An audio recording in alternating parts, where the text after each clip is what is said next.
सच्चिदानन्दरूपाय विश्वोत्पत्त्यादिहेतवे तापत्रय विनाशाय श्रीकृष्णाय वयं नमः।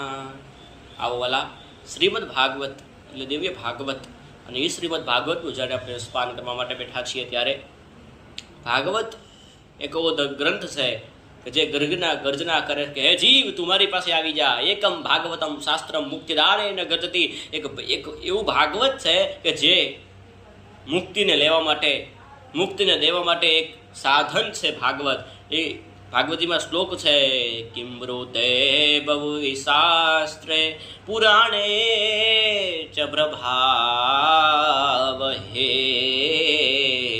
એકમ ભાગવતમ શાસ્ત્રમ મુક્તિદાનેન ગર્જતિ। એક એવું ભાગવત શાસ્ત્ર છે કે જે તમને મુક્તિ તરફ લઈ જાય। ઠાકોરજી એક ભાગવત શાસ્ત્રમાં એમ કહે છે, ભાગવત પોતે ગર્જના કરે છે કે જીવ તું મારી પાસે આવી જા, હું તને મુક્તિ આપીશ, હું તને મુક્તિ આપીશ। ભુક્તિમ ચ મુક્તિમ તદદાસી નિત્યમ ભાવાનુસારે ન સદા નરાણા। આ ભાગવત શું કરી શકે છે?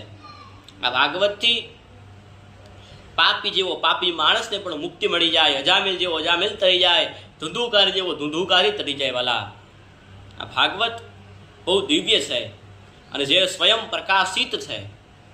જ્યારે ઠાકોરજીએ ધરતી ઉપરથી વિદાય લેતા હતા અને ઉદ્ધવજી મહારાજને પ્રશ્ન કર્યો, ઉદ્ધવજી મહારાજે ભગવાન ઠાકોરજીને પ્રશ્ન કર્યો કે પ્રભુ તમે સત્યુગ અને દ્વાપરમાં તમે જશો અને કલયુગમાં તમે નહીં હોવ તો આ તમારો આ ધર્મ કોના શરણે જશે? ત્યારે ઠાકોરજી હસતા હસતા કહ્યું કે ઉદ્ધવ ચિંતા ન કરશો, કારણ હું સત્યુગ અને દ્વાપરમાં હું સહદેહ હતો, પંચમહાભૂતના શરીર સાથે હતો, પણ હું ચિંતા ન કરો। આ મારું દિવ્ય ભાગવત છે, વેદવ્યાસ રચિતનું જે શ્રીમદ ભાગવત છે, 18,000 શ્લોક, 76,000 અક્ષર અને 335 અધ્યાય અને 12 સ્કંદનું જે દિવ્ય ભાગવત છે, એ દિવ્ય ભાગવતમાં હું મારું તેજ પધરાવતો જાઉં છું। જે કલયુગનો માણસ વાંચશે, ગાશે ને સાંભળશે તેને મુક્તિ અને ભુક્તિ અને મુક્તિ જવાબદારી ભગવાન ઠાકોરજીની બની જાય છે। એ જ ભાવ સાથે જય હિન્દ, ભારત માતા કે જય, હરિઓમ તત્સત, જય દ્વારકાધીશ।